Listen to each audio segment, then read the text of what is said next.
ফেসবুকে ছবি দেখে ছেলেটা মেয়েটার প্রেমে পড়ে যায়। তারপর ওরা দুজনে একদিন দেখা করে। কেমন আছো? ভালো আছি। তুমি কি সিঙ্গেল?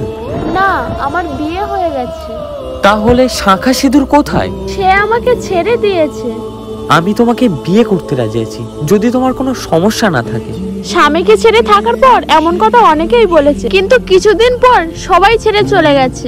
সবাইকে তো বিশ্বাস করেছিলে, একবার আমায় বিশ্বাস করে দেখো। কাল আমার মায়ের সাথে তোমায় দেখা করাবো।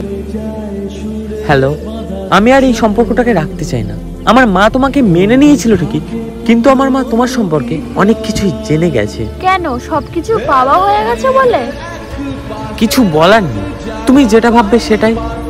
আমি তো তোমার জীবনে যেতে চাইনি, তুমি নিজে থেকে এলে আবার নিজেই চলে যেতে চাইছো। একজন ডিভোর্সি মেয়েকে অনেক ছেলেই স্বপ্ন দেখায়, কিন্তু সবকিছু পেয়ে যাওয়ার পর সবাই ছেড়ে চলে যায়।